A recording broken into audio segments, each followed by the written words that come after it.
never slow up, no I don't take shit. I got no love for the fakeness. If you wanna play tough and wanna hate this, I'll always show up. I don't ever slow up, no I don't take shit. I got no love for the fakeness. If you wanna play tough and wanna hate this, I'll always show up and make a statement. I don't ever slow. Hello, ladies and gentlemen, and welcome back to another edition of the Weekly Review. My name is Mike Larkin, and joining me today, as always, to talk about the world of professional wrestling, and a lot has gone on in this crazy world, especially today, my boy, Mr. Paul Morales. How are you, Paul? I am good, Mr. Michael Larkin. Actually, yes, I am very, very good today. Actually, yes, I am. And how are you, sir? I am good, man. I gotta say, lots has happened, especially in the world of professional wrestling. As we are recording this, NXT has gone off the air, and we'll discuss the coming card for Halloween Havoc this weekend, as well as TNA's Bound for Glory and our thoughts on the matches. But, dude, I gotta say, first and foremost, let's hop right into it, the news that caught everybody off guard and everybody off on surprise here. Ladies and gentlemen, here we go. Boom! It has been announced by Samantha Irvin, as you can see on her Twitter here. Let us read this lovely, lovely statement.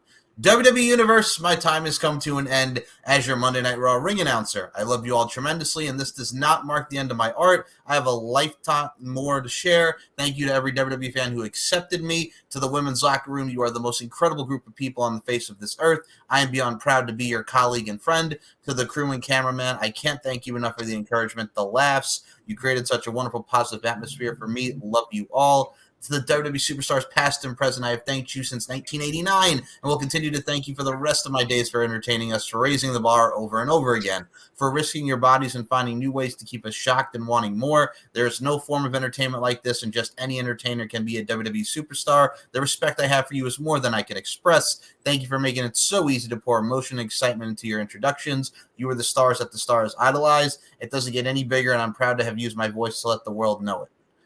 Thank you, Paul Heyman, Michael P.S. Hayes, and Michael Cole. I will continue to apply what I learned from you to every aspect of my career. Thank you for invigorating my creativity. Thank you, Brian Road Dogg James, Scott Armstrong, Gabe Sapolsky, and Joel Carroll Jr. for giving me my first opportunities to rise to the occasion. Thank you to Triple H for trusting me and showcasing me on this platform. Thank you, Mark Henry, for giving me my big break. I hope I made you proud.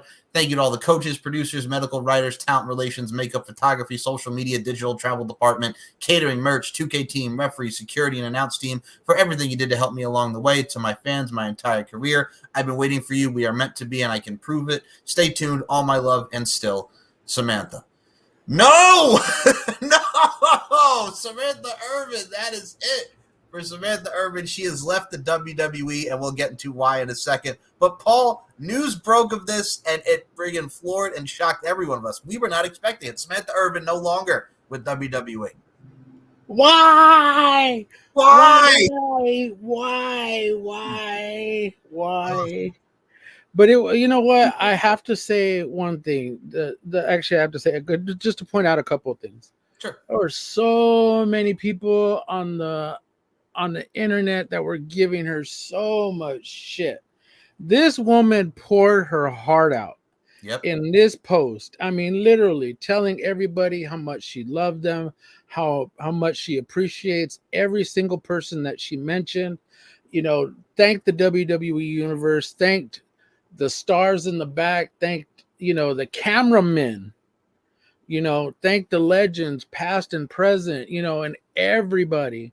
And then she got shit on by so many people saying, oh, you're jumping ship to AEW. Oh, you just want to be with your husband, pretty much saying, fuck you and fuck your husband. You can go over to that shitty fucking company, yada, yada, yada, yada. But here's the thing. Sean Ross Sapp said that she wasn't released. She resigned her spot. And then, I think it was wrestling.co that said that she basically told them that Monday, that she was quitting. And then, of course, she retweeted it, said months before Raw. Like, it wasn't like something recent. She wasn't like, hey, I came in this morning. Hey, you know what? Fuck y'all. I'm out of here. That's the other thing. No. People going online like, oh my God, she's so professional. She quit unprofessional. She quit the day of. No, You idiots. This was done months before. And now tonight, last night, Monday Night Raw was her last night. And that was it. And I mean, who better of a replacement for her as well, Paul, than the one and only Lilian Garcia, who's back at 58 years old, and friggin' Lilian Garcia still looks fucking smoking. Let's put that to the forefront. And number two, she did a great job coming back. Lilian still got it.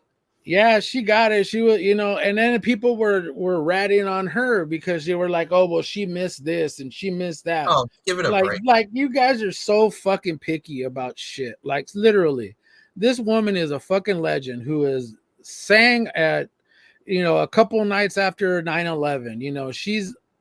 She is such an awesome person. She left WWE to go take care of her ailing father.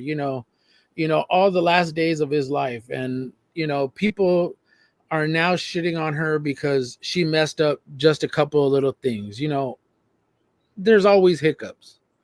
Even Samantha wasn't perfect. Right. But she was our girl. She was our girl. Same with Lilian. I grew up with Lilian. Same thing with Howard Finkel. I grew up with Howard Finkel. I remember Kimmel. Tony Chimmel. Tony Chimmel. I remember him when he first started. Everybody has a replacement.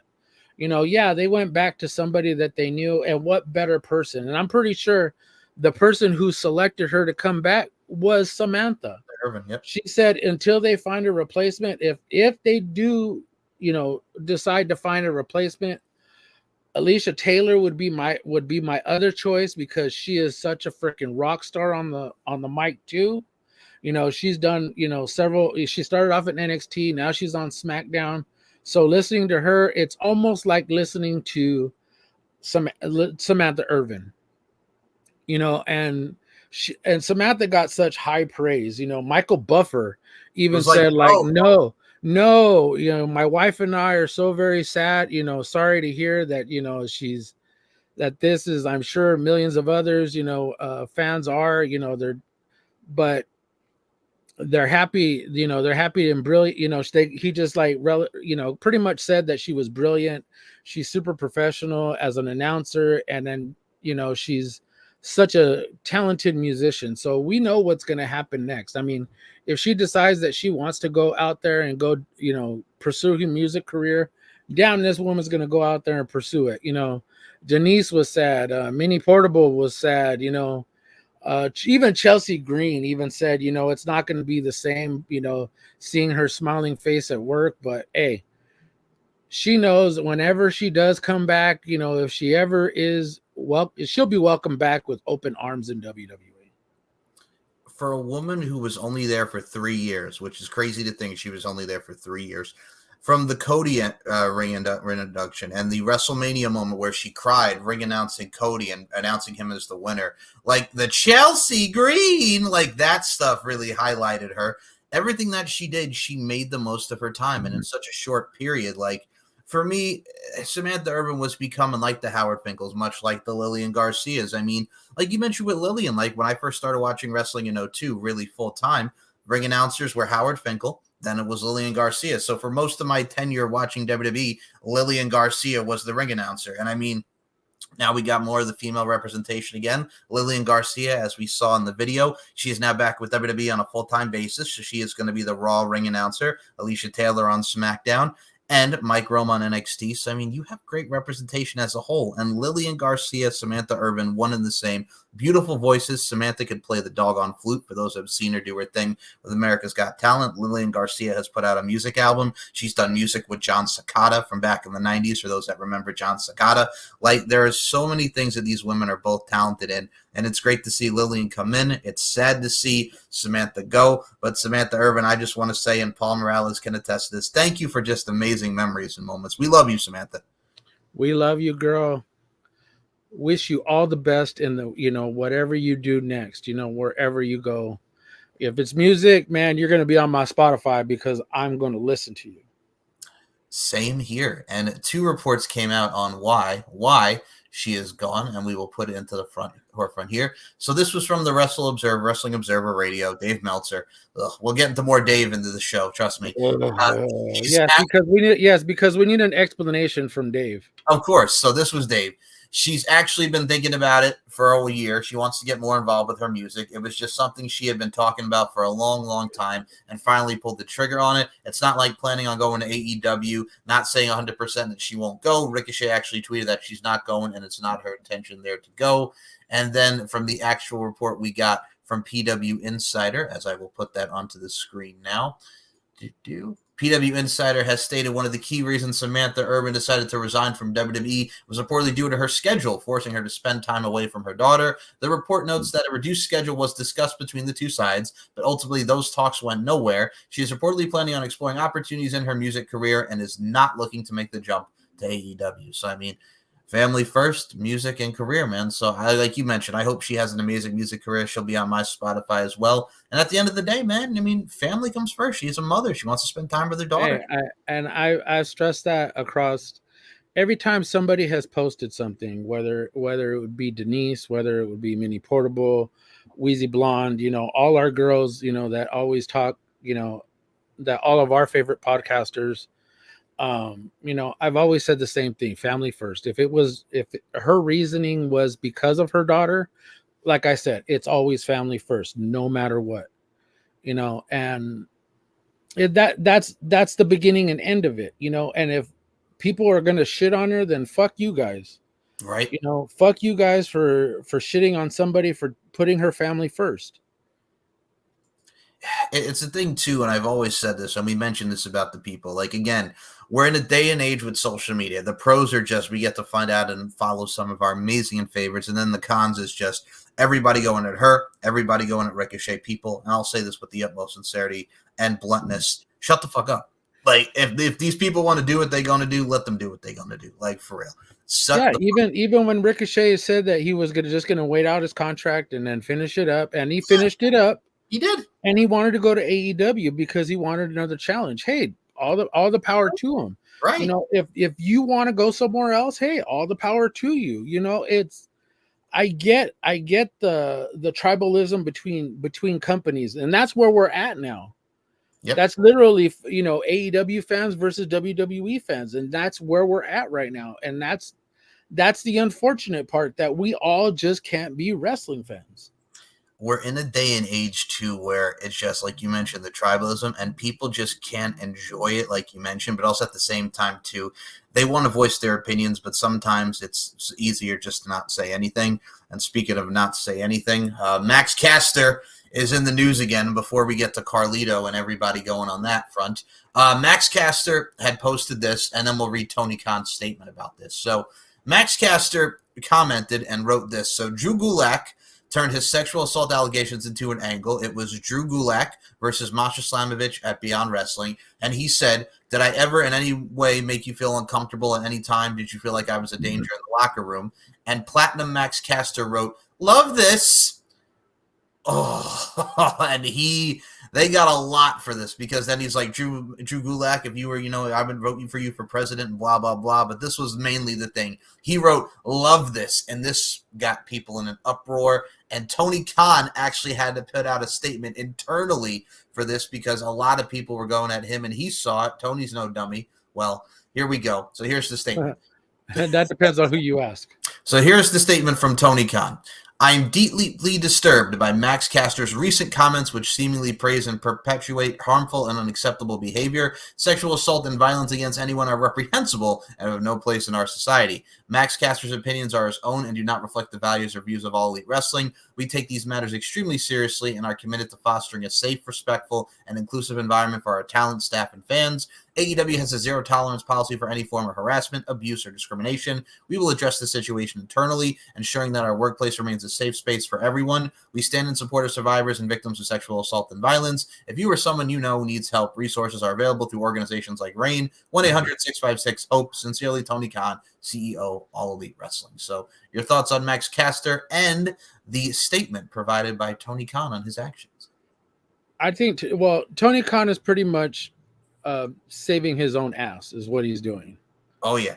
And that's that's to be expected. Remember, WWE used to do the exact same thing. Whenever somebody did something, it was always them. We don't condone anything that was said and blah blah blah, yada yada yada, so on and so forth, and womp womp womp womp womp womp womp. Anyways, it would be different.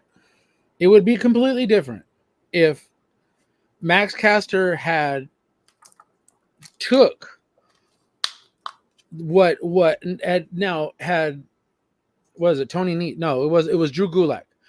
Had Drew Gulak not said anything like that, but Max Caster had went in and said, "Oh yeah, well, such and such about sexual allegations," that would be different.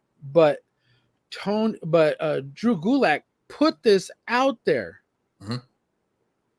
He put it out there for everybody. Now that wasn't anything that he needed to do. He took it upon himself to do this. Why? I have no fucking clue. But let's be straight about this. And I'm going to be real about it. It's not Max Caster's fault that it was probably the most sarcastic response. Yep, that's you. At least in my book, as a sarcastic motherfucker, I'm telling you, that to me that was funny, but in the sense that it was him being sarcastic as to what Drew Gulak said, like in the sense that he didn't mean that literally.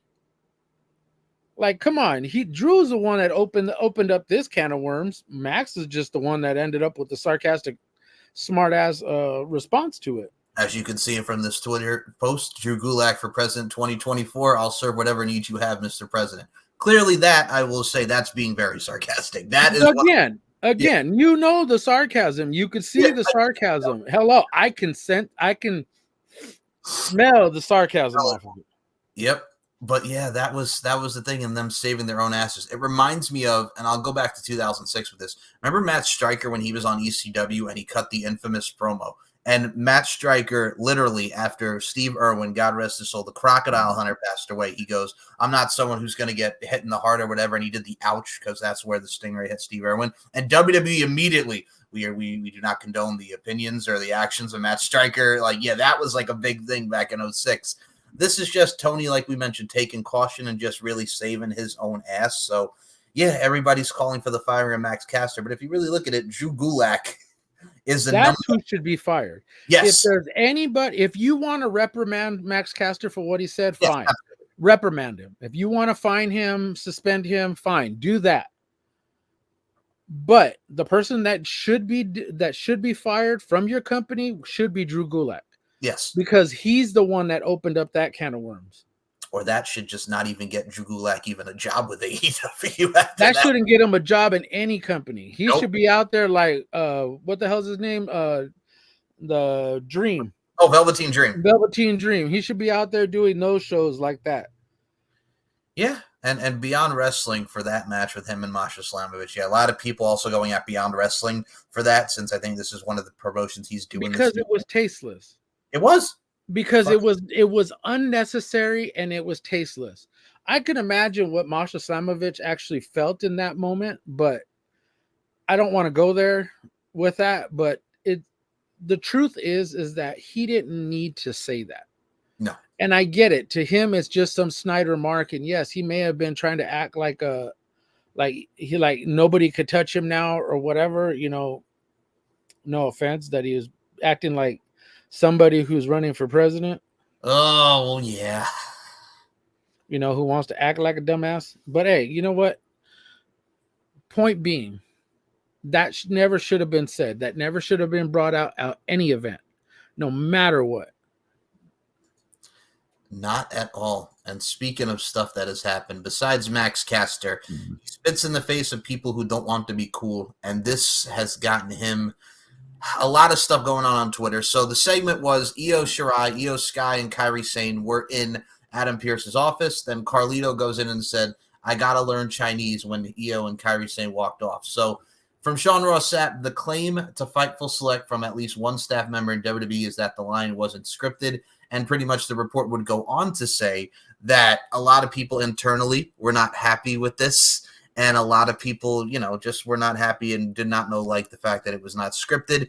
A lot of people went on outrage to this. And I even said to you, I'm like, okay, when I saw this on Raw and in passing, I'm just like, okay, this is Carlito being the dumb heel, like when he would get like the hots for Raquel Rodriguez, like we just saw. Or when Dom and everybody was like, oh, you can't talk to Liv Morgan. And Carlito's like, that's cool and whatnot. Because we all have those friends.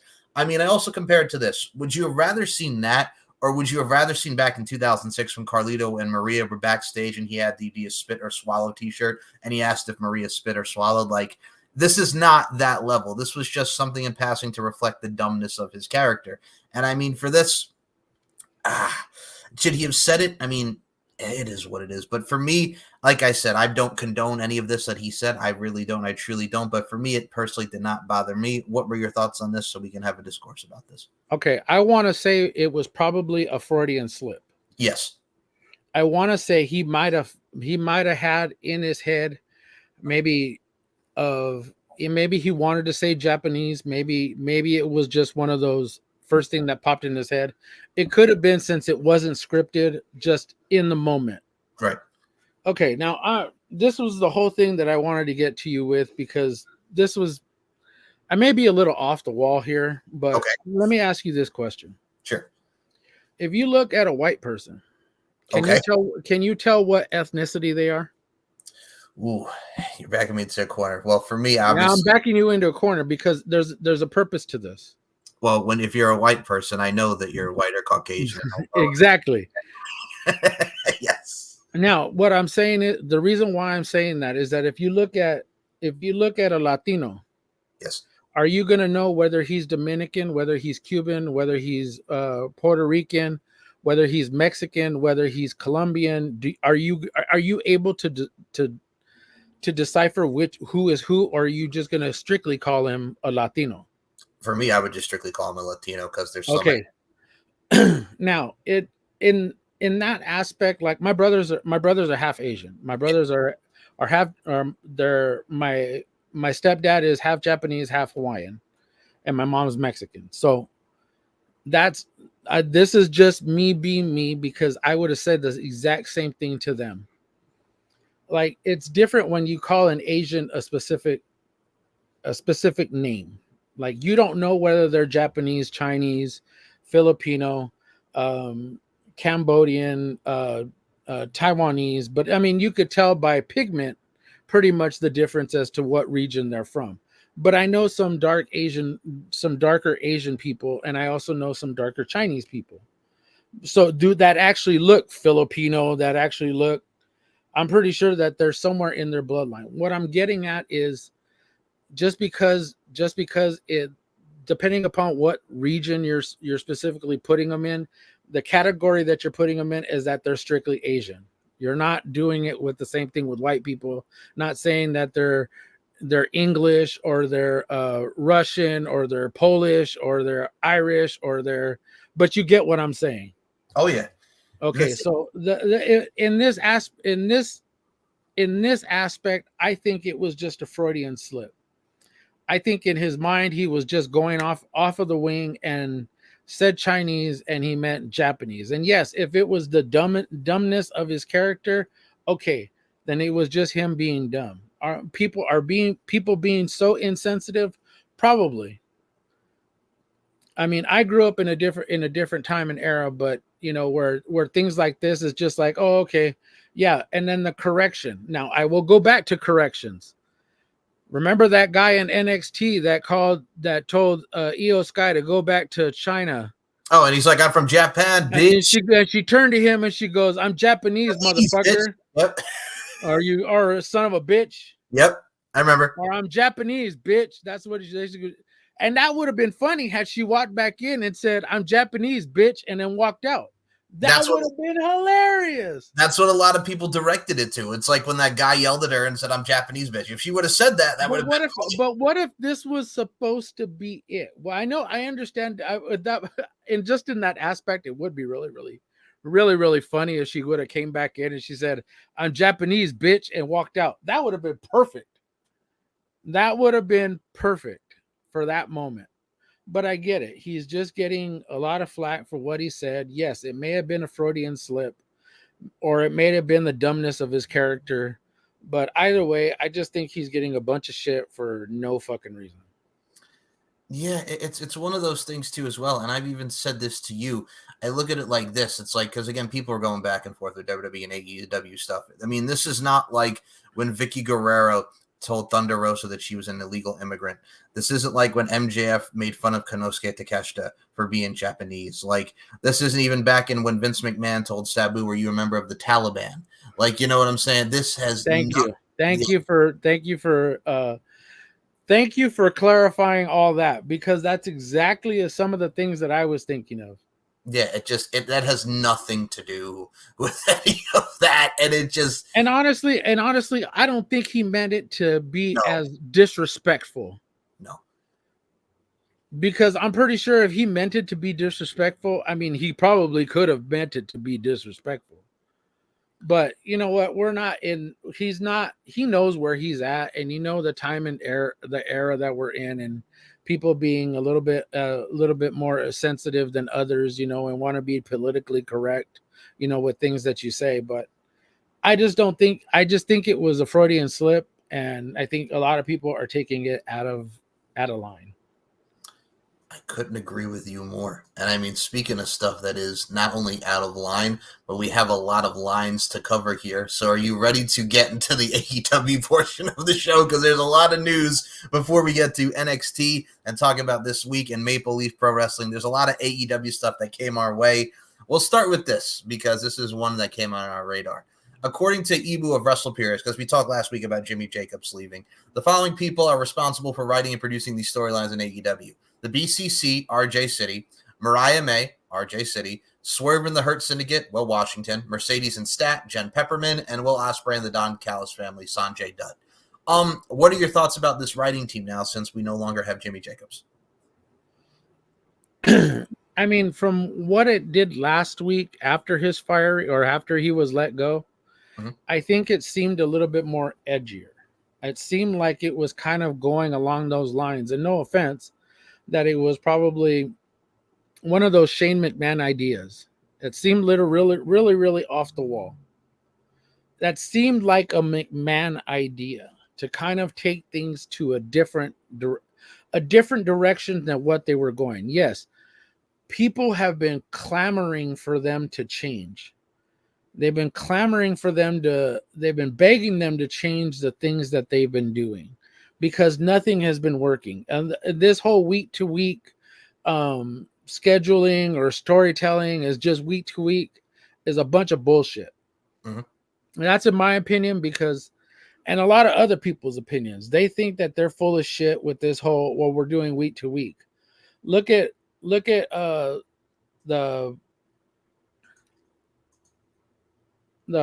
Blackpool Combat Club. Sorry, my bad for the break, but I mean, the Blackpool Combat Club, you look at it, at what they're doing, and that's not something that you just do week to week. No. There has to be a story involved. And what the direction that they're going, it seems like it's more interesting and intriguing into that storyline aspect. We don't know where it's going, and we don't know what is going to come next, as far as like, where are they going to take this to? Are they going to do like one of those like slow builds, the same way they did with the Bloodline? Or not them, but I mean the same slow build like the Bloodline did. Okay. So you look at it like this, because we talk about stories, and I'm going to play this clip because we played Stat in the last show. This is Chris Statlander literally on Collision, the same Collision that I'm going to play this clip. The reason why we talk about story, how, you know what, there's been this one person who's been a pain in my ass. Camille, let's see who the baddest woman is. Who's the most powerful woman? I'm like, she's been a pain in your ass, Chris. Y'all have been feuding for 2 weeks. Like, she's been a pain in your ass for 2 weeks, and God damn it, Camille, I now want to fight you. And this is another story that we made fun of. Jamie Hayter out of nowhere is feuding with Penelope Ford, and this was the reason why that she attacked her, and here we go. Oh, my Lord. Oh, hey, Jamie, are you really confused why I attacked you? I'll tell you why. Because unlike you, most of us have to work for our opportunities. Do you even know who my partner was in my last TV match? You. And you want to talk about backstabbing bitches? Well, you're the backstabbing bitch. I was out for 2 years. Do you know what that does to someone's mind? And not once did you even check in on me. Meanwhile, you're gone for a year and you come back to a damn parade at Wembley Stadium. Seems like too many of you have forgotten who Penelope Ford is, especially you, mate. Well, I'm back, and I'm gonna make sure that you know what 2 years of pain and anger really looks like. And I'm here to take everything that you care about.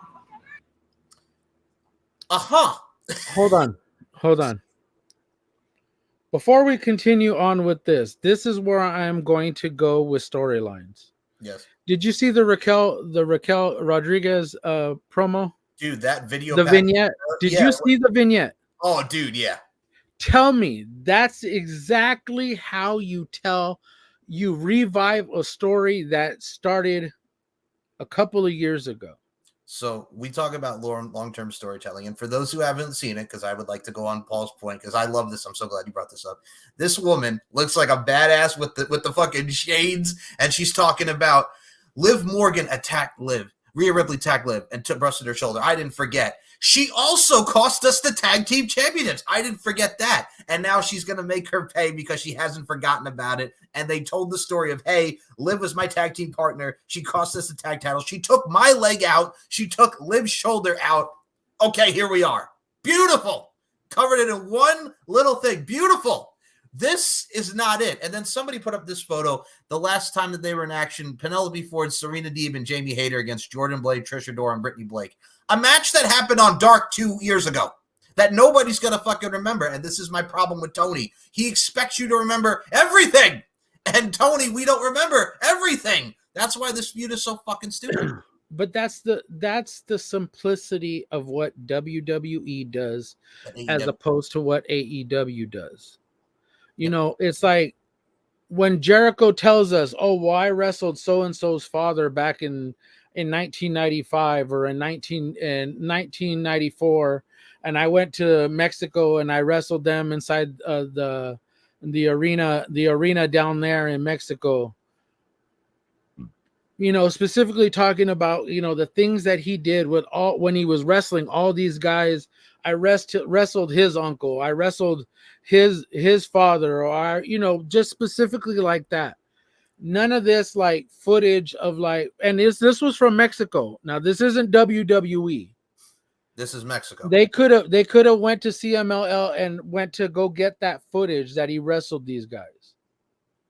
You know, and if that was the case, then why did you have no footage?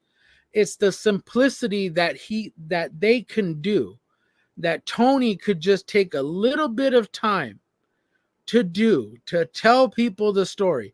Hell, he could have used footage from Dark to say, this was the last match that I had. This was footage of me getting my injury. This was everything that happened to you in between the time that I was out. Jamie Hayter became Women's World Champion. She got injured, but yet she came back to Wembley Stadium and had this huge, you know, again, the vignette that they could have had instead of this live bullshit. They could have had this in a vignette, which they don't do enough of. You could do it for the BBC, but you can't do it for them or the BCC. Sorry, my bad. No worries. But the BCC, you could do it for the Blackpool Combat Club, but you can't do it for Penelope Ford and Jamie Hayter. That make sense. Everybody, and I mean, this was for Brian and Nigel. Obviously, they wanted to do it, but they just did it on a whim and out of nowhere. And what was Tony's way of telling the story? Oh, here's 4 hours of their matches on our YouTube channel. Like, woo! Like, all right, yeah, okay, great. He's a maroon. He's such. It mind boggles me how inconsistent this man is. Like, it just takes the little simplest things to tell people stories, and yet he doesn't fucking do it. It's fucking irritating. Can I re-say that again? It's fucking irritating that Tony Khan does not take the time to do the simplest things that WWE does, and all he has to do with the same footage of his company, get people here. Can you splice this, make a vignette, yada yada yada. Literally 2-minute vignette that you could fucking put on your TV instead of having this bullshit. Well, the best was Jamie Hayter's face in that. For those that just saw it previously, James like, I did team with it. Like, she didn't even know. Like I teamed with you. When was that? When did that happen? When did that happen? God, it was a dark match. It was a dark and dreary place where I don't remember. It was a dark. It was in the land before time. That's where it was at. It was a tale of two cities. It was the best of times. It was the worst. I must have had Will Smith come up to me and forget that. Yes. So how bad is it, and how irritating, you mentioned that word, and we're going to get to him next, because before we get to Uncle Dave, how bad is it that you now agree with Brian Alvarez? Like, we're at a point in time where we agree. You know what? That's it. Okay, we can end the show right here, that now I agree with Brian Alvarez, and Brian Alvarez agrees with me. I think the world has set its course, and we could stop this show right now. Oh, So Brian Alvarez, and we'll play the 2-minute clip from the Observer Radio. Brian Alvarez says that Tony Khan needs to stop running a promotion for sickos and actually promote his matches during the TV show. Promoting and telling the viewers why matches are happening isn't a WWE thing. It's a pro wrestling thing. So here's the clip of Brian Alvarez. And I believe the problem is that Tony Khan remembers every last single thing that ever happened in AEW, and his presumption is you do too. Therefore, he doesn't bother explaining anything. There's never recaps. There's been more in the past month or so. That's true, but they need more still. We need more recaps. We need more announcers telling us what's going on and why. Yep. We need all of that. I don't want to hear that makes it more WWE. It makes it more pro wrestling promotion. Yes. Okay. Promotion is the word, in the name. The reason WWE does most of what they do, not all of it, like not being able to say hospital is just Vince McMahon madness, but the reason that they promote matches in advance and they recap things that happen and they make past events seem important to make future events seem important, that's not a WWE thing. This is the promotion of professional wrestling thing. They do it in New Japan. They do it in TNA. Mm-hmm. They do it in every wrestling company in the world. It is a pro wrestling thing to do recaps and to hammer things home into you. There's a reason it's called a promotion, and the guy running it is called a promoter. Promote your shit. AW doesn't do that. They presume you know. We shot this angle, you're going to remember. We shot this angle with Stokely on Rampage. You're going to remember, even though nobody watches Rampage. They just need to say more and hammer more of it home so that people remember. You can't literally run a promotion just for the AEW, what do they call them, sickos? Yeah. If you run a promotion just for the sickos, you're going to do 400,000 viewers eventually. Like, you got to run a promotion for everybody. The sickos can be the ones that buy tickets first and spend the most money on the merchandise and, like, are the complete diehards. But, like, you got to promote for everybody. Then you'll have a lot of viewers. You got to. I'm gonna go back to what I said previously. Okay. That vignette with Raquel. If you were a casual fan and you weren't here for the last 3, 4, 5, 6 months, and say the last time you saw Raquel, say the last time you watched a WWE event, or the last few times you watched it, you say you happen to be in the room when Elimination Chamber was on. Right. You were like, hey, who's that girl? All of a sudden, you got your wrestling regulars that are telling you, oh, her name's Raquel Rodriguez. She used to go by Raquel Gonzalez, but they changed her name. Vince McMahon changed her name, but she's still going by it, blah, blah, blah, yada, yada. Giving them a rundown of who she is. And then they explained to them, hey, she hadn't been here in a while. She dealt with a skin issue. She hadn't been, again, giving them an explanation why she was gone. And then they see this vignette and they're like, God dang, look at all the stuff that happened while she was gone, or that since she's been out. Whoa. But that gets people in, that draws people in. And even if you got people who are watching it for the first time, or are just new watchers that have only been there for maybe about a month or so, that are seeing, that are like, oh my God, Rhea Ripley, she's so beautiful, she's like gothic and like mean, and oh my God, I'm so intrigued by her.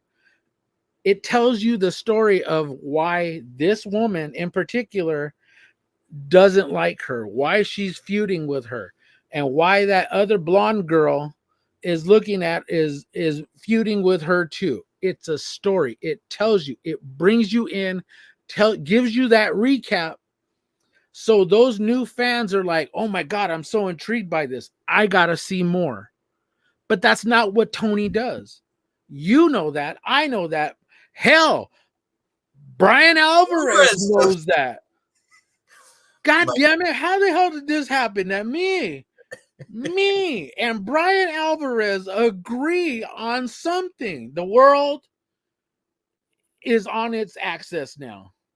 It's everything in the world is right now. Okay, we got to go. So my thing is too, how tired do you think he is of Dave's bullshit? I think we're getting like really at the point now where he's really tired of Dave's bullshit. Like, no, Dave. And speaking of Dave's bullshit, there's a couple more of these and then we'll get some more. But so Dave Meltzer, and I'll read the quote here because I have it in my mention. So he said that Will Ospreay versus Ricochet versus Konosuke Takeshita called the greatest triple threat match in wrestling history. And here was Dave's quote.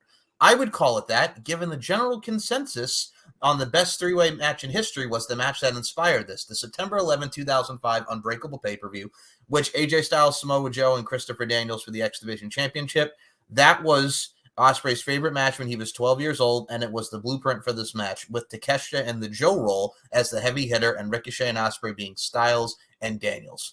And as this individual wrote, I'm going to concur. Not even close. Triple threat matches with wrestlers that sell that clear this gymnastics display. There's a lot more to it. Okay. The matches that they have here were far better than this. Brock Lesnar, John Cena, and Seth Rollins from the Royal Rumble. One I was actually at, and it was such an amazing moment, even though for the person who was involved. Triple H, Shawn Michaels, and Chris Benoit, WrestleMania 20. The roof went off when Benoit won the title, and we're through with the whole entire match. Gunther, Sheamus, and Drew McIntyre from WrestleMania was amazing. And the original match with AJ Styles, Christopher Daniels, and Samoa Joe from Unbreakable. Here's why that one was special. That match main evented Unbreakable 2005. The world title match was Raven versus Rhino, and you would think the NWA World Heavyweight Champion, Raven had just got it for chasing it for 2 years, and he was starting his run as World's Heavyweight Champion. That match did not main event it. They were so confident, and they were so invested with AJ Styles, Christopher Daniels, and Samoa Joe, who was only in TNA at that time for probably like 3 months, and they gave him that extra, and they gave him such a prominent spot before he would go on to win the X Division Championship.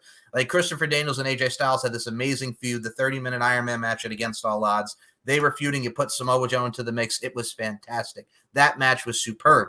I could even name you another better triple threat match than that. The Rock, The Undertaker, and Kurt Angle, one of the most underrated triple threat matches from Vengeance 2002. There have been so many others that were better than Will Ospreay, Ricochet, and Takeshita. Not saying it was bad, but the greatest triple threat match ever? Your thoughts? When you just put matches together for the sake of putting matches together, I get it. You're gonna get those spots with Will and Ricochet, and then add Takeshita into that. I mean, you're gonna get a really, really great match. That's not even remotely what anybody is talking about. You go back to that Unbreakable, and shout out to Moses Marquez and I. We reviewed that. We did a review on our Retro Rewind. We watched it, and that was by far took 5 stars out of the whole damn show. Oh yeah. And yeah, that was Raven's crowning achievement, winning the World Heavyweight Championship then, but it was eclipsed by about 8,000 miles with this match between Samoa Joe, Christopher Daniels, and AJ Styles, And it wasn't even, it was for the X Division Championship, which is about the equivalent of the Intercontinental Championship in WWE. Correct. You know, and it just happened to be that those three went out there and showcased what they do. Christopher Daniels on the rope, jumping off, Samoa Joe walking away. You know, it's like he usually does. That's his thing. Him standing outside doing the moonsault, you know, and the aerial stuff aside, yes, that was cool, but there was a story involved. AJ Styles doing the springboard shooting star press to the outside, and the story being that these three men wanted to be the absolute best. And I mean, the X Division Championship had its prominence with Christopher Daniels and AJ Styles, like I mentioned, their feud for it. And then here you bring Samoa Joe, who just came in and is dominating everybody, from Sanjay Dutt, Chris Sabin, who he had a match with after that. But like, that was remember, Samoa Joe was undefeated. He was. This was the start of his undefeated streak. This was the start of his undefeated streak. And he didn't get pinned in the match. Christopher Daniels got pinned. And he didn't get pinned in the match. He may have lost the match, but he didn't get pinned. Mm-hmm. He didn't lose the undefeated streak until a year later. And that's just the thing, though, is like you look at triple threat matches in general. I mean, three of those are WWE, but TNA has had so many exceptional amazing matches. We could talk about Christopher Daniels, AJ Styles, and Alex Shelley. Yep. You know, for the X Division title. You know, we can go back through the lineage of Kurt Angle versus Samoa Joe versus AJ Styles. For the World Heavyweight Championship. You know, Michael Shane, Frankie Kazarian, and Chris Sabin. Exactly. Look, and we can list them on and on and on and on for TNA, but by far it's a good match. It's really, really good. Yeah, fucking old Grandpa Dave can praise it all he wants, but I'm sorry. Of those four, I think those four in general are better than that one. I mean, even look at the women's side of things. Charlotte, Sasha Banks, and Becky Lynch from WrestleMania 32 was better than Ospreay, Takeshita. And again, the story goes into it too. It's just because they had the draw, then it was a DQ, and then Tony's like, okay, we'll make the match for WrestleDream. That was the story. That was literally the story going into the match. And it's like, okay, sure, whatever. It's cool that Ricochet and Will Ospreay have their history. But what does Takeshita have to do with it? Nothing. Absolutely nothing. So you're bringing in some random guy just to come in there.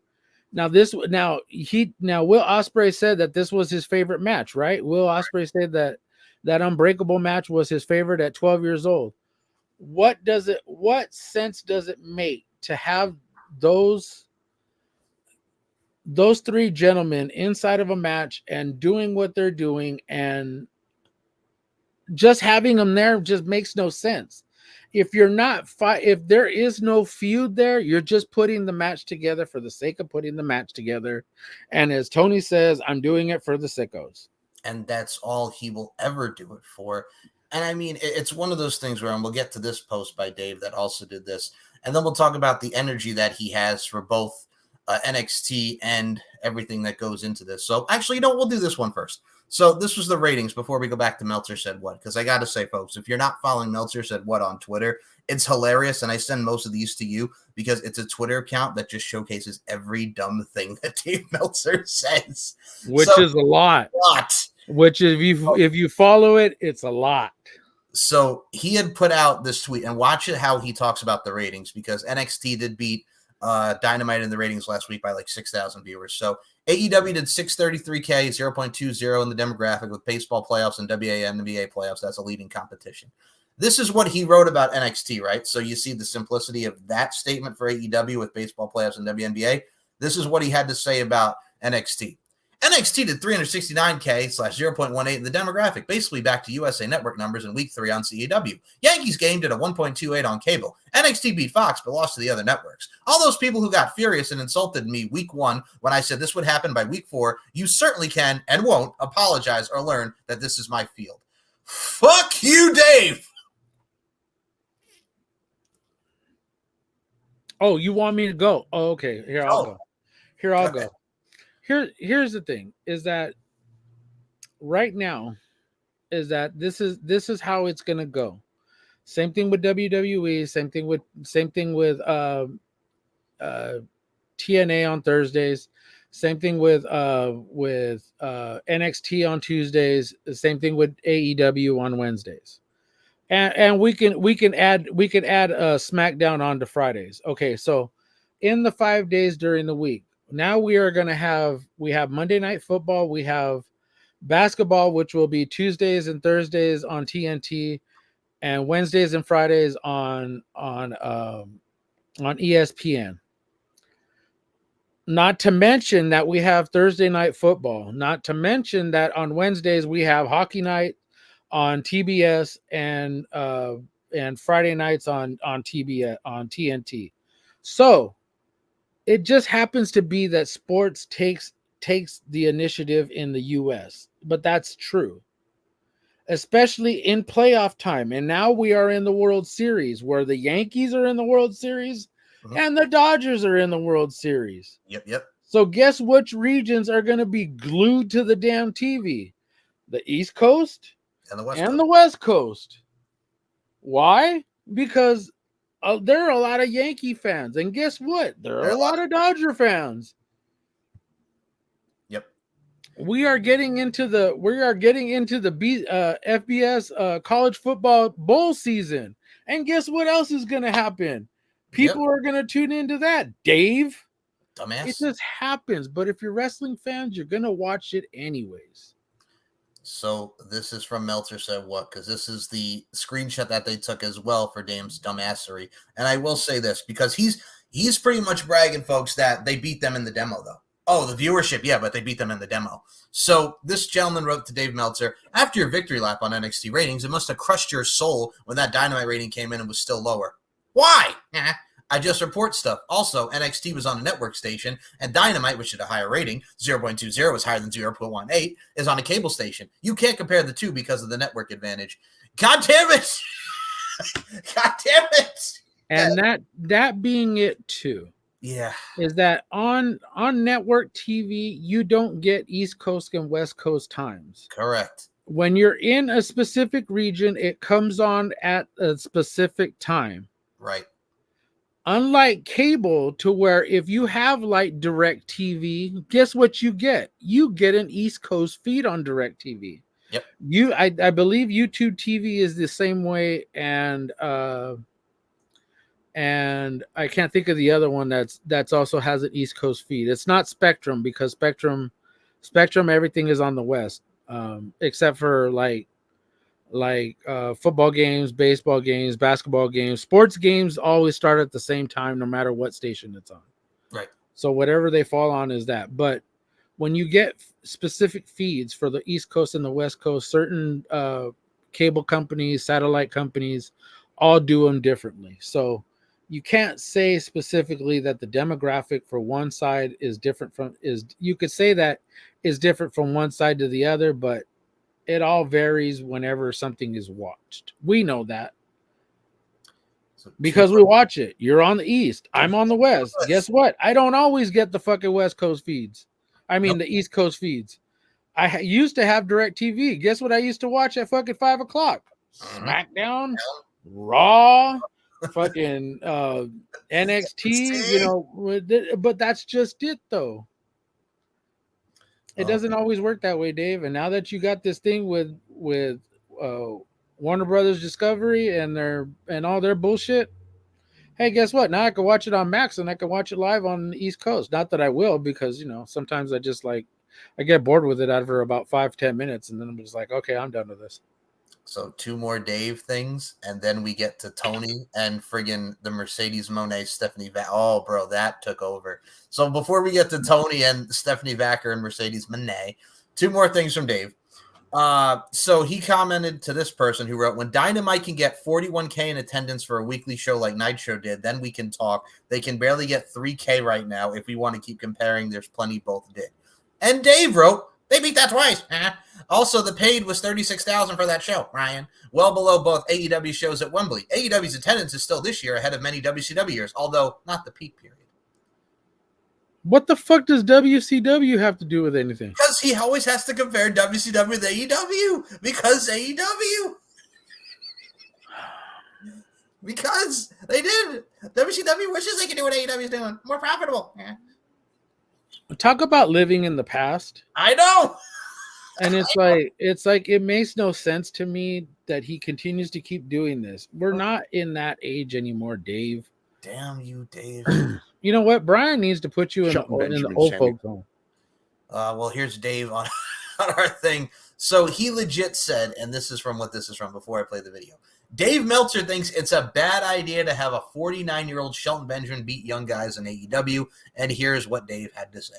Shelton Benjamin, Sammy Guevara thing, it's like I get it. I get it. You know, Shelton Benjamin needs a big win going into the Swerve match.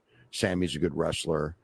In theory, it reminds me of Val Venus and Christopher Daniels when in the days of TNA, where when Bischoff came in and he brought in all these washed up WWE guys and had them beat the top, their guys, because they've all been on TV, they have more TV time. So therefore they're bigger stars because they had, were. But there is a purpose. And Sammy, one loss by Sammy Guevara, which I'm assuming happens, maybe he wins, but I seriously doubt it. That doesn't kill him or anything like that. But as a general rule, in the right direction. But for this one time, I mean, the big thing is to get Shelton Benjamin ready for Swerve. That's the goal for right now. So he should win, and he should win over somebody good. So I get it. But, it's Shelton Benjamin. And I mean, he looks, physically he looks good and all, but it's going down the wrong path. Let me start on this one just because I need to start on this one just because. When he mentions Val Venus and Christopher Daniels, Val Venus was there for a cup of coffee in 2010 under the Bischoff Hogan regime. Val Venus wrestled Christopher Daniels at Genesis 2010. He was your feature presentation, Sean Morley. He beat Christopher Daniels. That is different than Shelton Benjamin, who beat Leo Rush, who has been treated like a J-Bron, who just signed back with AEW, and this came out on a whim. Val Venus and Christopher Daniels at least had weeks of storyline. Christopher Daniels has been with TNA since 2002 on and off, and he was a veteran. Leo Rush is just back out of nowhere, out of mothballs, and he's featured in fucking Top Flight, who hasn't won a match since Methuselah was alive. Christopher Daniels was a homegrown TNA talent that they had lose the fucking Val Venus, who had been doing jobs for people on Heat before he came to friggin' TNA at the time. Been doing jobs for people on Heat, the jobber to the stars that is Val Venus. And then he also mentioned Shelton Benjamin, and he mentions all of these guys in the wash. Okay. Val Venus and Christopher Daniels was 2010. They had one fucking match, Dave. They had one fucking match. And he's mentioning all these stars. It has nothing to do with Val Venus and Christopher Daniels. Shelton Benjamin still looks good. He beat Leo Rush. He beat Sammy Guevara. Sammy Guevara does not have that same investment that he had as one of the pillars, or however you want to call it. He is literally one half of the Ring of Honor Tag Team Champions, okay? He is one half of the Ring of Honor Tag Team Champions. He ain't even on this goddamn show hardly. He's in fucking Ring of Honor, so it doesn't matter if he beats it. This match, only the purpose and the genesis of this match is, I mentioned Genesis, not the TNA pay-per-view. The genesis and the general consensus of this match is Sammy Guevara idolized him as a kid, put the photo up of him, and then now we're going to get Shelton Benjamin and Sammy Guevara. Like, stop it, Dave. Stop it. My apologies. Go ahead.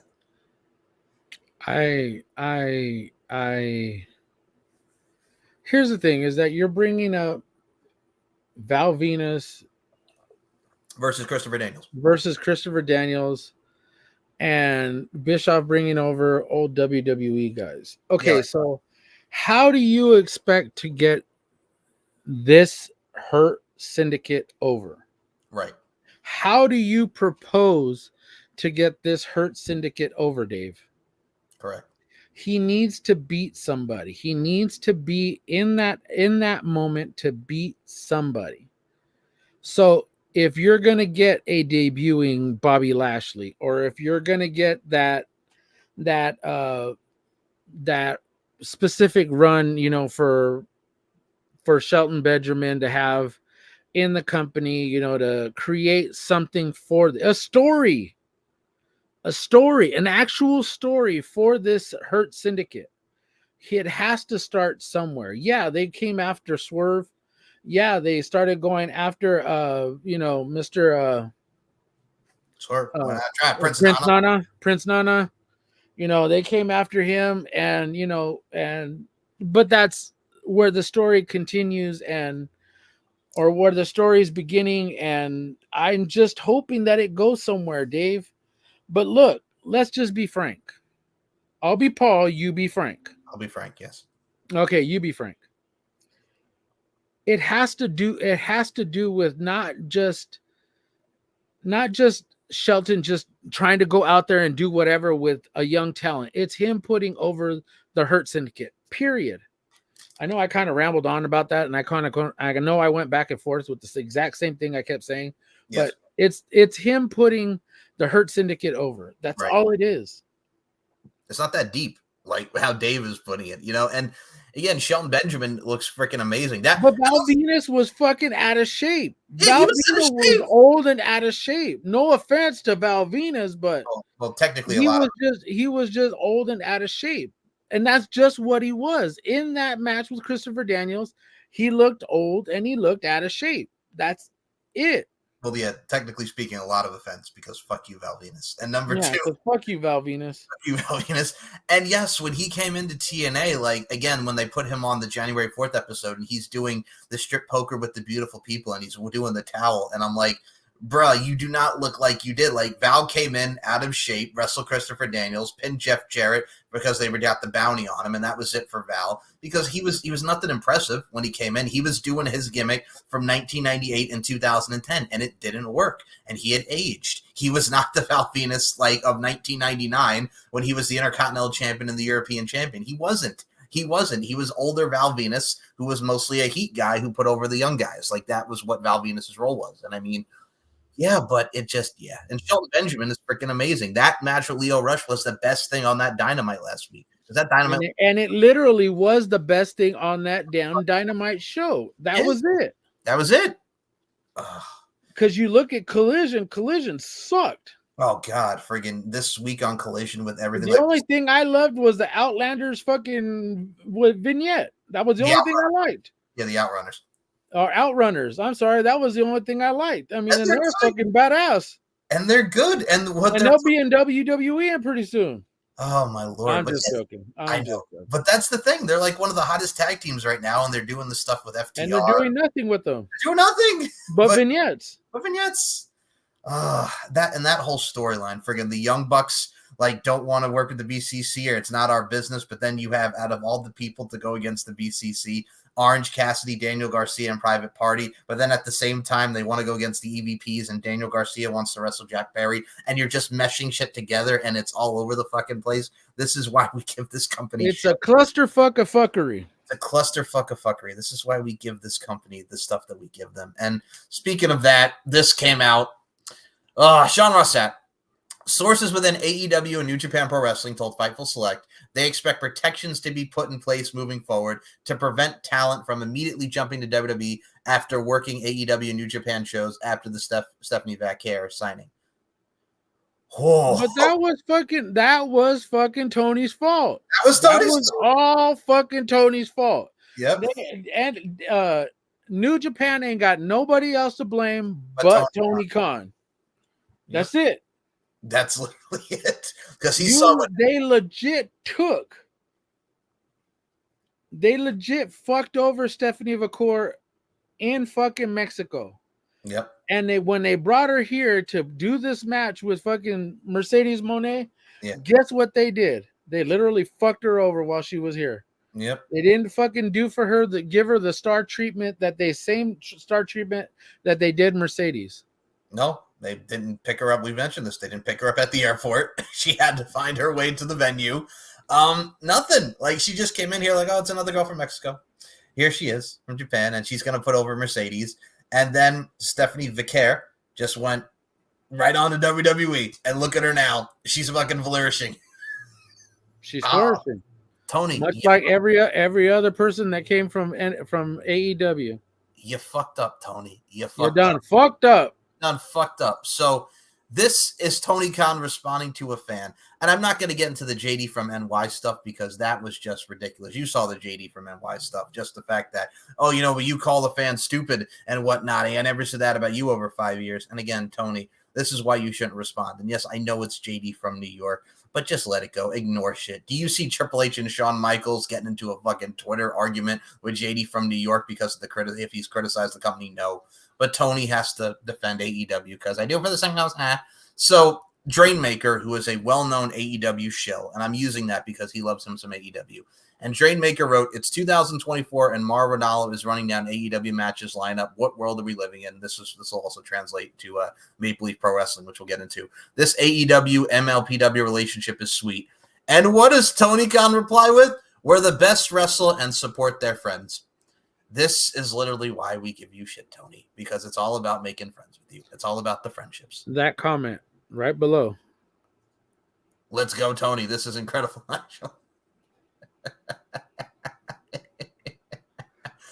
I love it.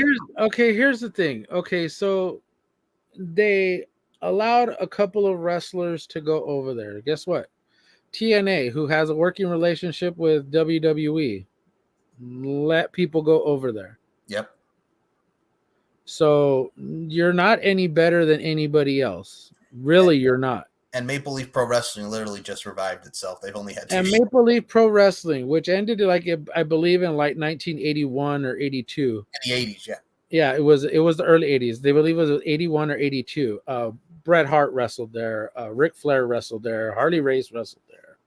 Roddy Piper. There is a lineage of Cowboy Bob Orton, Randy Orton's dad, wrestled there. Wrestled there a few times. Andre the Giant wrestled there a few times. You know, and the thing is that the company does have a lineage in itself. You know, for the years that it ran in Canada in Canada. I forgot in Ontario. Yeah.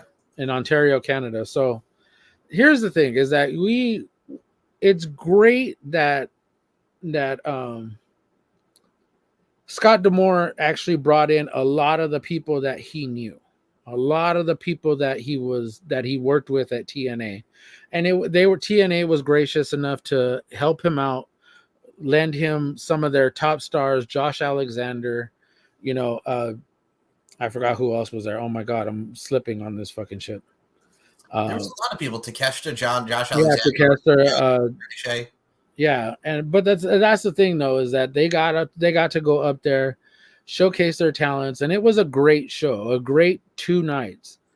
You know, for as a premiere show of a rebranding or a restarting of the company again. Scott D'Amore really, it had a TNA-esque flair to it. So as we get into that, 2 more videos, and we're going to talk about that dumbass RJ City in a minute before we get into more Maple Leaf, because God damn it, folks, if you've not seen Speedball Mike Bailey and Takeshita, that's the other person, Speedball Mike Bailey. That was the one I was thinking of. This man literally did a Matt Cross M-Dog 20 shooting star press into a leg drop on Takeshita, and it was fucking amazing. It was so fucking good. Those 2 tore it down. All right, we'll go to Maple Leaf next. So we had Takeshita against Mike Bailey. We had Rohan Raha, who's the former Gursinder Singh, against Jake Something. We had Bhupinder Gujar against QT Marshall. We had Bully Ray and Jinder Mahal with the What's Up with the referee in the tables match, which was absolutely hilarious. Bully Ray fucking him and killed it. And I'm going to mention it. Fucking Harley Cameron doing the "Do you know who I am, Bully Ray?" and Devon get the tables, Bully get the tables. Harley Cameron, you fucking treasure. That was hilarious. That girl, oh my God, that had me dying. That was so fucking funny. And if you don't get it, you got to go back. I mean, if it's still up, man, you guys have got to go back and go watch that damn show, man. It was awesome. It came off better than what I thought it was going to. The production, and that's something that Scott D'Amore had talked on, Busted Open on, I believe it was Thursday, I believe it was Thursday, that he needed to talk, that was one of his focal points of putting this together. is that he wanted to make sure that the production team that he put in place was going to be top notch. I mean, aside from having the stars that he had there, what he was looking for was for people who he worked with, people who he knew and trusted, who would pull off this show. And oh my God, what an amazing show it was. For me, and both nights.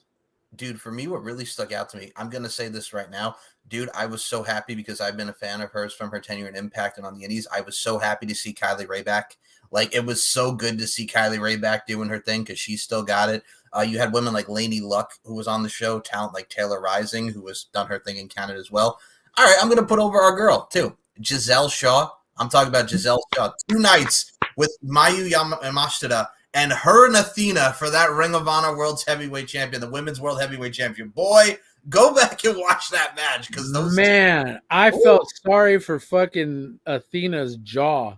Yep. That fucking knee strike to her face, man. I swore she sold that shit fucking amazing, man. And then for her to do it right back to Giselle, oh my God, that was I'm sorry, I can't even go through that match and not feel every single hit, not feel every single smack across the fucking their chest, man. Oh, those girls went out and kicked ass, and especially Giselle the night before too. Oh my God, dude, I beg people to go back and watch this show, man, because it was fucking awesome. Bully Ray, and it was cool to say Bully Ray, fucking shout out to fucking our homie Bully Ray, man. He went out there and did his damn thing in that match. You know, night one, you know, took out Raj, QT Marshall coming out to fucking hit Raj in the fucking head and then knock him out and then drag him over, pulling Bully Ray off of the table that he had already gone through, and then throw Raj in there, and all of a sudden the referee waking up and getting up and seeing Raj through there, called the match and said Bully Ray won, and that was just fucking crazy madness. And it was, like I said, TNA-esque, but it worked fucking beautifully. And both nights. Watching Bully Ray and the old lady and the Detroit Red Wings getting involved, and more of Ronaldo, the Mamma Mia's for Mike Bailey and, like we mentioned, Konosuke Takeshita. Oh my God! And then him, Takeshita, and frickin' Josh Alexander. Oh my God! Mike Bailey and El Fantasma. Like, guys, if you've not checked out both of these nights, were incredible. This was a great revival. And go up on Maple Leaf Pro Wrestling's fucking YouTube channel. Watch the it. Matches are on there. The highlights from the show are on there. By far the best $30 for fucking 2 nights I ever fucking spent. And yes, see, Tony, this is what you do. You fucking get put on great shows like this, and people want to spend money for them. What was it? 30? You said $35, right? No, it was $30 for both. $30. I'm sorry, excuse me. If you bought them individually, it was $20 a night. But Maple Leaf Pro Wrestling was doing a promo on Thriller for both nights for $30, and it was the best $30 I spent. That's right. Yeah, I mean, shout out to our boy Beer with Max Wrestling. Beer was like, "Yeah, this is worth $30. Like, do you have my money? I want to watch this show." Yeah, shout out to Beer, man, because that show was fucking amazing. And anybody who went back to watch it, man, you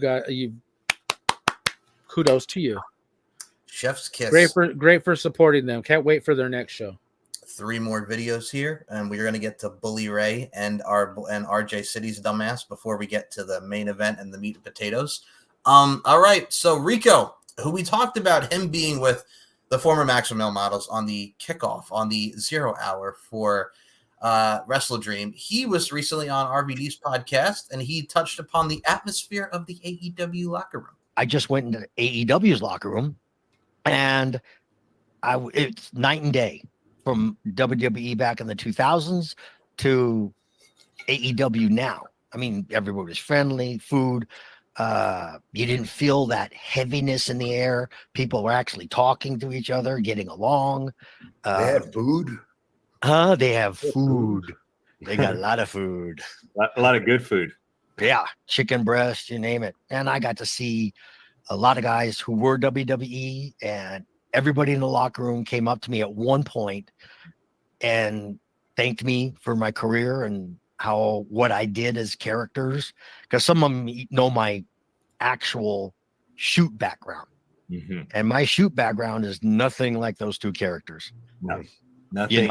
But the locker room was fantastic. The executives like Sonjay and stuff like that. I met Mr. Khan and stuff like that. And Mr. Khan shocked me. He goes, I remember you from American Gladiators. I was a big fan. That's 34 years ago. Yeah, that's awesome. 34.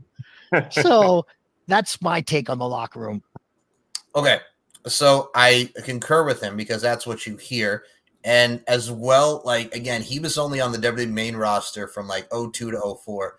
Different regime. I would love to see what he would say now that Triple H is in charge if he was to make an appearance there now. So what were your thoughts on Rico talking about the locker room from when he was there and now in AEW, where his one appearance that he made? But I go back to something I have said previously quite a few times. We're talking about Vince's regime over Triple H's regime. Correct. It's very, very different. We cannot compare. We cannot say that they're the same, or that we would idly think that they would be the same. RVD could probably attest to this because he was there not but a few months ago. Probably can attest that it's very, very different. Like the whole atmosphere back there with Triple H, with Michael P.S. Hayes, with everybody that's in the back, Paul Heyman. It's very, very different. It's very, very mellow. It's not as pressure driven as it was under Vince's regime, because you had no idea what the hell was going to happen next, because he was always constantly. What was the one thing that we always heard from everybody in WWE? He's always changing the script. Yep. That he doesn't stay on script. Like he gives us something, then all of a sudden he tears it up. Okay, we're going to go this route. Now we're going to do this. And it's like there's so much of a scramble backstage of people who were going to be on the show that weren't going to be on the show. Then all of a sudden you get people who weren't supposed to be on the show are now in matches, oh, well, now you need to get ready. They're running to their freaking locker room to go grab their bag, or go to their rental car to go grab their bag, come back in when they weren't on the schedule in any matches, and that was the frantic dysfunction of fuckery that was in the back of under Vince. And now it seems that everybody who we've talked to, everybody who, shout out to our girl Denise Salcedo, everybody who she's talked to and asked this question, that posed that question to, everybody always says it's a different atmosphere as opposed to being under Vince. And that's not a bad thing. It's actually a better environment. And if you look at the people who were in NXT, Charlotte, Becky, Bailey, even Sasha when she was in NXT, they all said that it's different going from under Triple H as opposed to going under Vince, because it's very different. It's night and day. You could also make the case of like when Swerve would talk about working with Shawn Michaels in NXT and his run there, and how Hit Row was really treated and how that representation of them was there. And then they bring him up to the main roster and they do jack shit with them. Because Vince didn't know what to do with them. He didn't get it. It's weird. It's weird because I think it was, I believe it was either Leo Rush or it was Swerve that said this in an interview. And don't quote me on this. Okay. This is one of those where he was saying that when they got to the main roster, Vince didn't know who they were. Vince had never heard of them, but he knew that they were being called up. I think it might have been Leo Rush, because this was around the time when he was doing the Lashley, and he was doing the cruiserweight stuff on 205 Live. Yeah, and then like he walked into the gorilla position. I think he said, again, back to don't quote me on this. It was, I believe he said he walked into the gorilla position and he was standing there waiting to go into a match, and Vince asked him, "Hey, little boy, what are you doing here?" Sounds like something Vince would say. And he goes, Mr. McMahon, he goes, I'm in the next match. He goes, the cruiserweight match.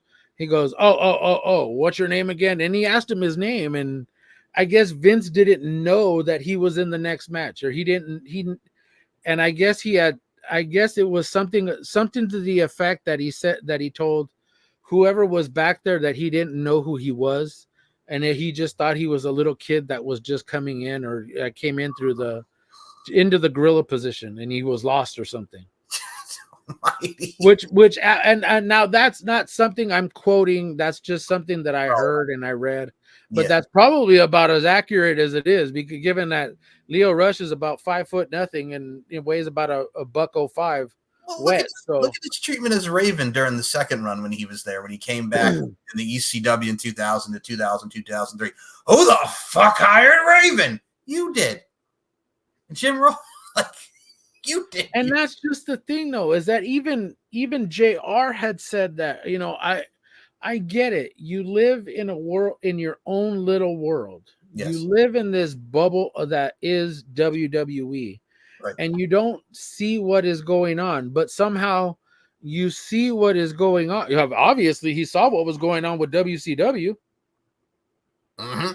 He obviously knew who ECW was, because he brought in Taz and Rhino and Paul Heyman and Tommy Dreamer. Yep. Before they were actually in WWE the first time, you know, or before they had a run in WWE. Yeah, before the night. So obviously he knew who he was. Yep. You know, so this whole notion, or this whole mindset that he doesn't know anybody, or he doesn't watch anything else but his own product, I think it's a bunch of bullshit. I just think he likes to, I don't know, I just think it's him razzing people, or him fucking being bullshit, or he really just didn't know who the fuck he was. I mean, Luke Gallows has even said the story, like, he didn't even know he was Festus. It's like, exactly. Like, don't remind him. Don't remind him. Exactly. Don't remind him. So, 2 more clips of videos before we run down the cards and talk about a certain someone being on the Undertaker's podcast. So, we're going to go to Bully Ray and Dave LaGreca. This is them seeing a future WrestleMania main event between Jacob Fatu and Bron Breakker. The moment of that main event was when Bron Breakker and Jacob Fatu got face to face right in front of the announce table on the floor. That was the planting of a seed moment right there. You can always go back to that moment in time. You know how much I'm a fan of being able to put your finger on a moment in time when you knew that's when something started, or this was the beginning of the end. You can always go back and look at that moment when Bron and Jacob were face to face, because I can see that being a hell of a feud for the WWE for years to come.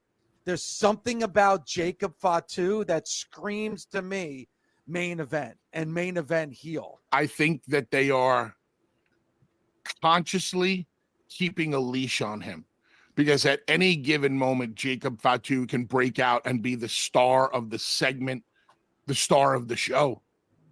Jacob Fatu has money written all over him. I always talk about people who demand the spotlight and people who command the spotlight. People who demand the spotlight are always yelling and screaming and waving their hands in the air, basically saying, "Hey, Mr. Spotlight, find me, find me." Jacob doesn't do that. Jacob just goes out there and Mr. Spotlight just finds him. He commands it. And I think that's what sets him apart from everybody else in the family. Mm-hmm. And that he's one of those guys to where you look at him and you're like, okay, I see this. But at the same time, like, you're holding him back. Like, you're not really letting him go. We saw him in MLW. We saw what he did in MLW. You know as well as I do that he is just that guy. Mm-hmm. He is so much like the Usos in that aspect that boy can talk. When given the microphone, he could talk. I mean, when he's talking about "I'm a dog, walk your ass," like that, you feel it and you believe it. And you believe it. And that's I have to say this one thing is that the way I look at how they're presenting Solo, mm-hmm. and that It's like we look at how Roman Reigns was presented with under Vince. Like it was a slow, really, really slow build. Like he had no mic skills whatsoever. No. None. Like he could talk. Like the one that was the talker, the two talkers in the group were basically John and freaking Seth. Mm-hmm. That was it. And then he was just there. He was just say the one line, believe that, or welcome to the Shield of Justice. That was it. Yeah, and that's exactly who he was. Like he wasn't that guy. The way he is now, mm-hmm. he wasn't then. So us to believe, and I think this is the exact same thing that Vince didn't do, is that he gave him the power to Triple H is giving Solo the power to just be himself, but not like push the envelope, because he knows if he lets Jacob loose, we've seen MLW Jacob, we've seen Reality of Wrestling Jacob, we've seen him out there on the indies, and that boy can talk. That boy can just open his mouth and he's gold. And I think that's why he's keeping him so reserved. Kind of like Umaga. I want to say it's like kind of like Umaga. So, and I'll say this, like we always talk about Nia and how she looks great, our girl Nia. Like Jacob Fatu dropped 50 pounds and he looks fantastic where he is. Oh, I know. Hot Nia. Oof. I look at it like this. When you look at someone like a Jacob Fatu and Umaga, great comparison. Like the Mystique when he came in 2006, didn't say a word. He just screamed and beat up people. Like when he came out and beat Ric Flair and his debut the night after WrestleMania 22, it was fantastic. And then he's just this silent monster killer that just goes out, does the Samoan spike, beats people's asses. When they tried to make him talk in 2009 before he got released and he wrestled CM Punk in the strap match, I'm like, all right. Like, it was fine, but it's just like he was so much better as that silent but deadly type of character. Jacob Fatu just has to go, Solo, I love you. And it just is so impactful, and it hits you. Like, even in just those words, you feel it. Mm-hmm. But I think you have to draw that out of Solo. The same way the Usos are, the same way how awesome and great that the Usos are, whether they're baby faces or heels, like they have that ability to just open their mouths and it just flow. And I think Solo can get there, but I don't know if he's just trying to be reserved with it, or if they're not really letting him unleash that part, because he has to be a heel. He has to be that heel. So it probably would have been different had Jacob been in the situation to where he was in Solo's position of being the tribal chief, as opposed to Solo being, in that enforcer where the way he was with Roman Reigns. It varies and it's different, It does. And I think the representation of what we have now with that new bloodline, I think not only does it show awesomeness and where the story's going, like them costing Jay the Intercontinental Championship, that moment, much like 2 years ago when we had Kevin, I know, with Kevin, and he had such a short reign. I said it last week, and that fucking irked me. I said he didn't need to fucking lose it. And what the hell did Triple H do? He lost it. He went out and fucking had him lose it just to get him in the damn bloodline. Oh my God, the bloodline feud. And I said he didn't need to lose the title in order to be in the bloodline feud. Yep. But he did. I mean, look. Now, mind you, I'm not the sharpest tool in the shed, but I'm also not the one that's booking this shit. I mean, it leads to Jimmy and Jay when they finally hug and embrace. It's going to be a huge pop. And I mean, Braun Breaker back as the Intercontinental Champion. Let's see what he does. They teased Braun and Gunther in that one little segment, like for the future. So, I mean, Braun being back as the Intercontinental Champion, let's see where it goes. I will say this, though. I really do enjoy like what we're doing now with Seth and Bronson Reed. Like that. That is fucking awesome. They have I made fucking Bronson love Reed. it. They've made Give Bronson. me fucking Bronson Reed as a fucking main eventer.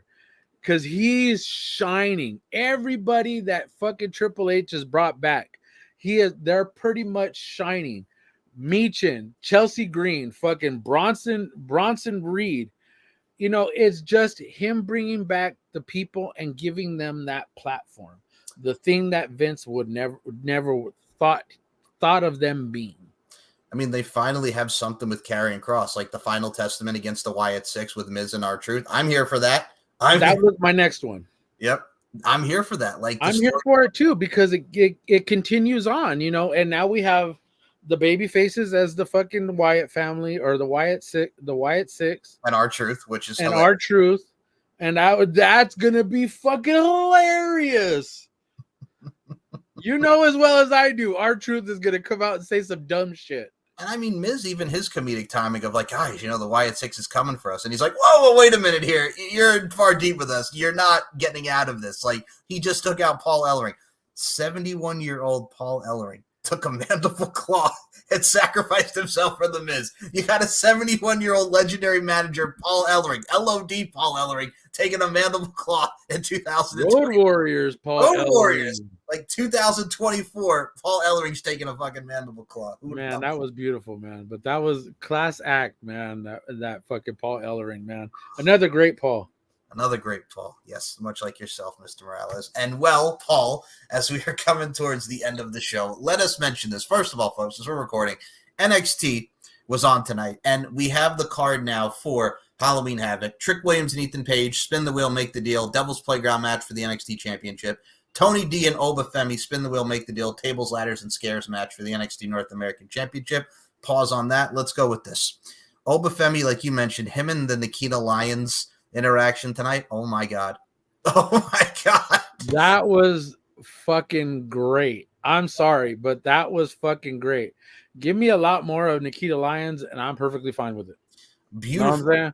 Beautiful woman. Just be precautious, because you've already had so many surgeries on that freaking ankle and that leg. No, come on, girl. You just don't get injured. Stay safe.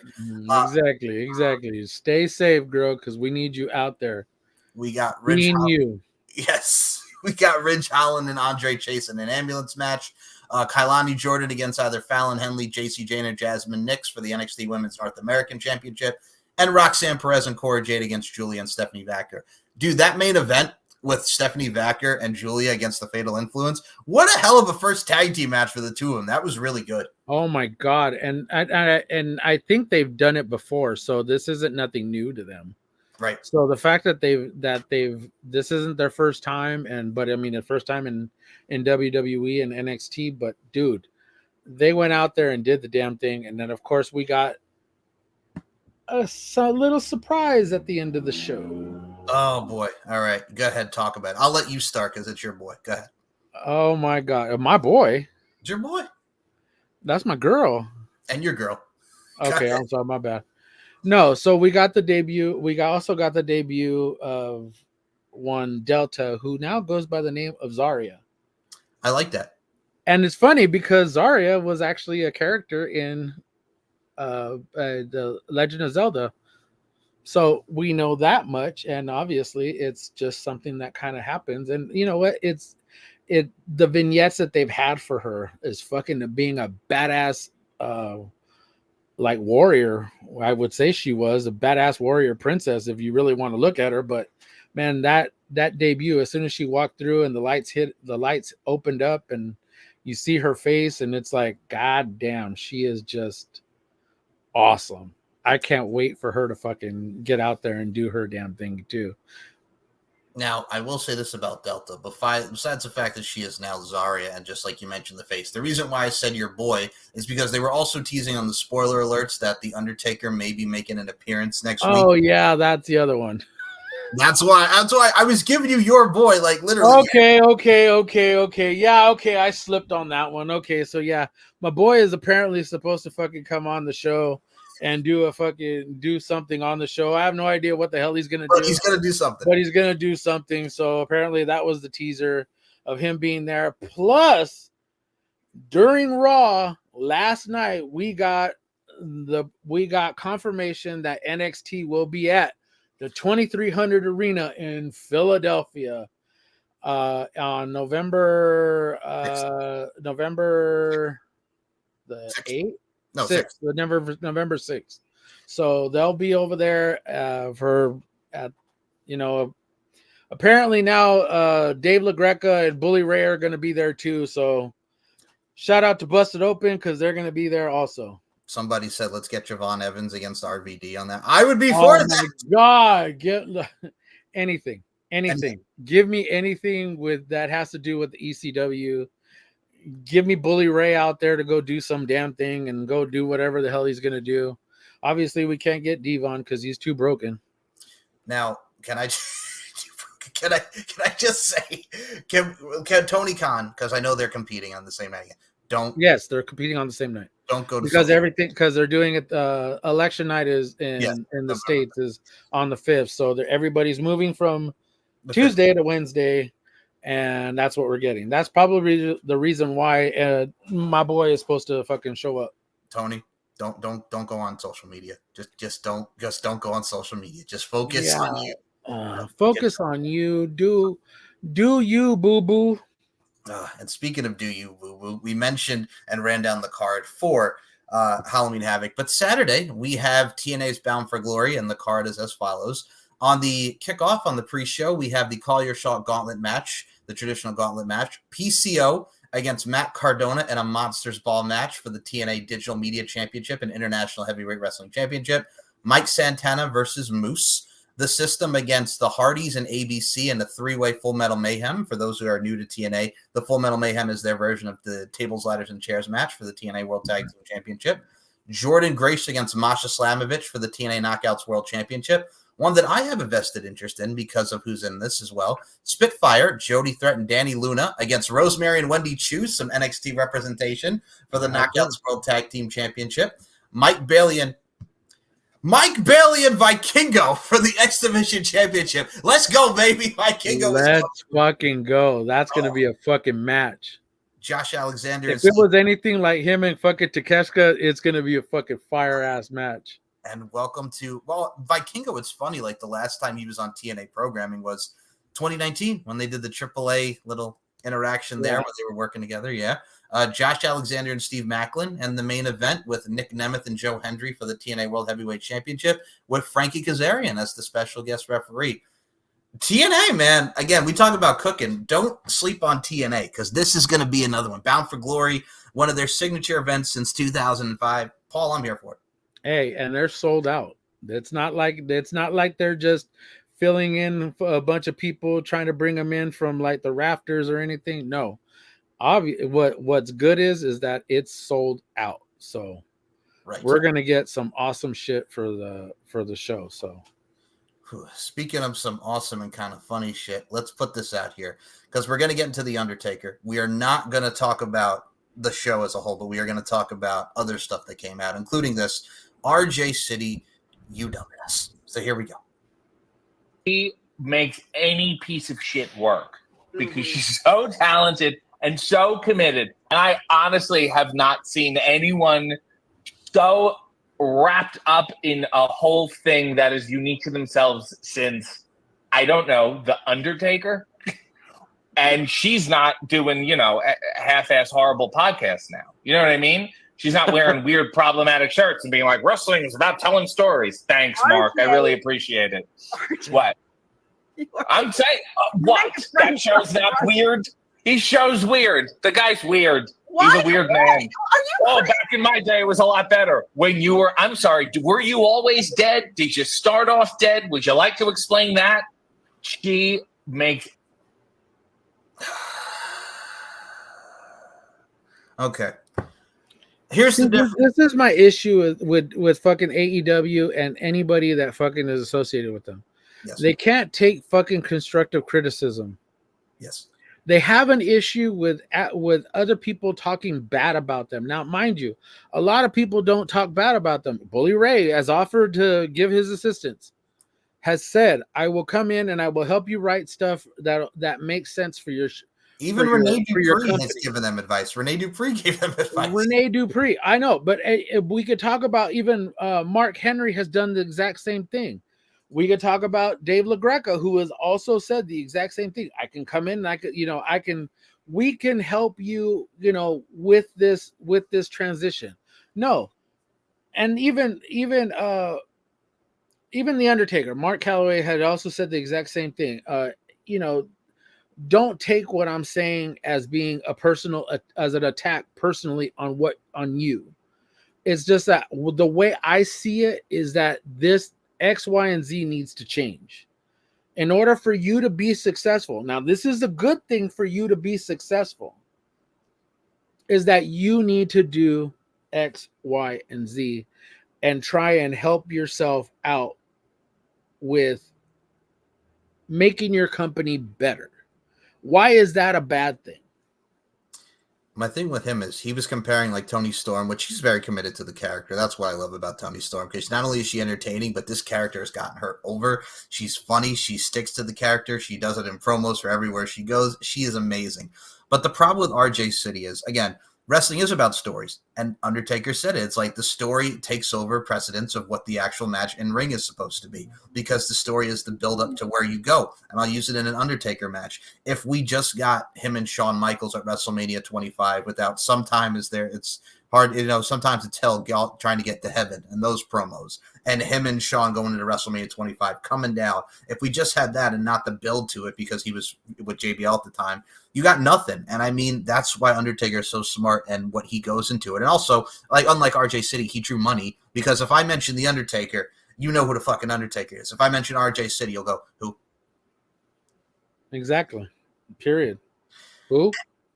And like, that's, I'm sorry. Like, dude, and you want to talk about podcasts, you host AEW, which is like, have you watched AEW? It's entertainment just for them to laugh at themselves. That's all it is. Like, come on. That's all it is. So shut the fuck up, RJ, you dumb motherfucker. Again, that's why, like Paul mentioned with AEW, they can't take criticism because they think you're insulting them, which you're not. It's constructive criticism. And you and I, we've touched upon this many a times. It's not that we hate AEW, it's our frustration, because we've been watching this company from day one, from 2019 when Dynamite started, and we hated the WWE product. We criticized it. We critiqued it, because the only really thing that was good about that product at the time was Bray Wyatt, because it was different. The Fiend was different. It was a different type of character, and it was exciting and it was thrilling. And at the time, All In had happened in 2018, and then we got to 2019, and everybody was excited for AEW. But you and I have watched this company since CM Punk left, since Cody Rhodes left, and how they've kind of gone this way. And I've said, compared to WWE, they are cold to what the hot product that is WWE now. When Triple H came in 2022 and he took over the book with everything that happened with Vince, that's when Tony Khan got fucked, because he's like, oh, it's easy now. We're beating Vince McMahon. And here comes Triple H, and he's kicking your ass. He is kicking your ass, Tony. You have to see that there's things that you have to change. That right. There are things that need to be changed. Forget that you want to change, that you want something to get rid of one producer or one storyteller or one person that's helping you in your company. Fine, dandy. But if you don't switch it up, if you don't hit that switch and bring in new people, you're just another company that's there. You're probably going to be compared to a GCW, or you're going to be compared to an MLW. Right. And that's not a bad thing, but it's also, they have their own following. And that following is literally small, but you also have, even for GCW, they bring in other companies too to do stuff. Josh Burnett doing the Bloodsport, and WWE sent guys down to there to Creed go brothers, do that. Shayna Baszler, the Creed brothers, and which is a good thing, for the company, to have that happen. So I just think that AEW just needs to just pivot into a different direction and go somewhere else, period. I mean, I look at it like this with the TNA, and I'll mention TNA in this because Robbie E put out a tweet of his match with AJ Styles from 2012 in TNA. He's like, if this was 12 years ago, this would be unfathomable that we would have an NXT WWE relationship with TNA. Like, I remember TNA back in the day, like when Dixie Carter, honey, was bringing in Bischoff and Hogan, and they would always take the pot shots at WWE, making fun of the Raw GM, and they would take shots at them and whatnot and just make fun of them, even in the early days of NWA TNA. The thing is, too, when Scott D'Amore got in charge, like, you didn't see TNA saying, like, oh, we're going to get WWE. It was just like, we're TNA, this is who we are, and we're happy with who we are. If you fuck with us, cool. If you don't fuck with us, fine. TNA was focused on itself and making their product better. And it has gotten so much better to where we had back in the Dixie Carter days. TNA has been around, and people have criticized it for years, but TNA has been around for 22 flipping years. This year's the 22-year anniversary of TNA. So they must be doing something right. So, I mean, TNA focuses on TNA. WWE focuses on WWE. AEW just focuses on and that. Look at where we are now. So, yeah. That bullshit. And speaking of stuff, one last topic. Donald Trump was on the Undertaker's 6 Feet Under podcast. A lot of people going at Taker because of, again, you can agree to disagree on many things, but don't go after Undertaker for his political affiliation. Like, don't crap on the Undertaker for that. Like, I mean, it's his choice. But a lot of people have been complaining about the Undertaker now because of him having Donald Trump on the pod. Go ahead. Okay, so for years, I want to say going back into the 80s, like, right. WWE has kind of like stayed in that lane of not going political. Correct. And they've tried to stay away from it, except for the times that they were telling people to go out and vote. Yeah, the SmackDown. The Smack That Vote, and then even the same thing that they were doing with MTV, trying to get people out to vote. This was in the 2000s. Early 2000s, 2000, 2004, and I believe 2008 were the exact same times where they were trying to get people to go out and vote. Right. What gets me is that people can't differentiate from what the reality of what our world is going through to what wrestling is. Everybody has their own political views. Yes, Undertaker has been a known Republican. If you don't know, then obviously you live under a fucking rock, either that or you just don't follow him. Right. And the same thing with Glenn Jacobs, who is Kane, who was on the show. Yeah. Who was on the show with him and who is very much a big Trump supporter. And he's the mayor of Knox County. Tennessee. So here was my take, is that I'm not going to go in on the show because I didn't get very far into it before I was like, I'm done. Same. Yep. But my thing is that you're going to shit on somebody's whole entire legacy over having one idiot on his podcast. I don't like Donald Trump. I don't like what he stands for. I don't like a lot of the people who he's shit on over the years. And calling people stupid, yes. And calling people stupid, because that's exactly what he does. Now, I'm not trying to get political. That's just my view.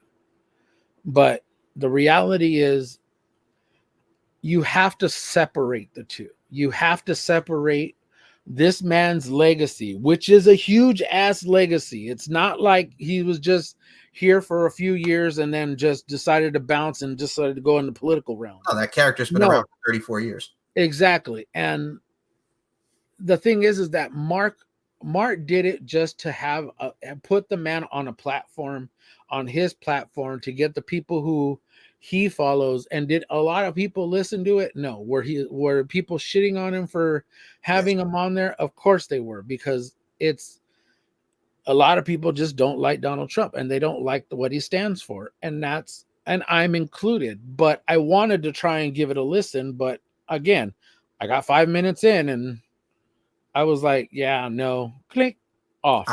It's like when Chris Jericho on Talk is Jericho years ago had Trump Jr. on, and I tried just because I'm like, all right, I understand what he's trying to do. And mind you, forget the fact that his wife was at January 6th, but we won't go there. Chris Jericho had Trump Jr. on, and I'm just like, no, I only got like 4 minutes in, much like Paul did with 5 minutes into Taker's podcast. And I'm like, no, I'm good. I'm good. So, I mean, you got to stop making fun of it. I mean, if you look at our families and stuff, like my best friend is a Trump guy, and him and I get along just fine because we have our different political beliefs. Some members of my family are for Trump, and it's like, that's their business. We can't. And that's the same thing with my family. Is I got Republicans in my family, but and now mind you, I actually started off when I first started voting at 18. I was actually a Republican. Okay. Now I'm not a certified Democrat. I'm not a certified Republican. I actually have my own views. I actually think I am actually a free thinker to where I think for myself. Do I think a lot of ways conservative? Of course I do. Do I think a lot of ways as a liberal? Of course I do. But I'm on my own to where I have my own mind to where I will think of things myself. This isn't what somebody else tells me. This isn't what some news show tells me. It's just that I see things, I hear things, and I take my own view on it. So I don't like him. I never liked him, even when he was a business owner in New York. I didn't care for him. Yeah, especially with the. So this isn't. Hey, I'm just taking a political stance because he's Donald Trump and he's running for president. No, this was. I knew this punk ass bitch was a scumbag fucking way back in the fucking 80s and early 90s. I'm right there with you because my whole thing was I grew up obviously in the 90s to 2000s. Like, we all know him from The Apprentice and the reality show. I thought he was a scumbag then, like you mentioned, his business practice and his morals. I mean, I was at WrestleMania 20 when he was in the crowd and they panned to Donald Trump to like give him to say some words. Like, I didn't like him then. I didn't like him even. I'll even say this. I mean, the Battle of the Billionaires, like, it was a hell of a storyline. People talk about it. Did I like Donald Trump then? No. When he was the Raw GM, did I like him? No. Like, I mean, you're going to use him because Hinz and Vince were buddies in his business, and I understood that, but I never was a fan of Donald Trump. I mean, I still laugh at the cameo he made in Home Alone 2, Lost in New York, but I mean, that was a movie. He was in it for like 5 fucking seconds. So, I mean, it is what it is. Political views aside, it's just a show. And it's a show. And it's business. And it's, you get people you draw people in because it makes them believe, oh, well, you're a supporter of Donald Trump. Okay, so what if he is? That doesn't mean that I hate him because, and I'm sorry, he's still on my Mount Rushmore. Yeah. Because of his career. And I think he's one of the greatest of all times and still one of the greatest to ever do it. So what he has done over the last few years is just him being him, his views, his takes, his words, him talking about the memories of wrestling. And I can't remember his co-host's name, but I forgot his name. Yeah, him talking, him asking him questions. He's like, God, man, and he may not actually take every single one of Donald Trump's stances, but that's, again, back to separating what is reality and what is kayfabe. It's the separation of the two. It's just a show. He had him on there. Next week it's going to be another topic, and maybe he'll have somebody else on his show. But I'm not going to shit on him because he decided to put this person on his show.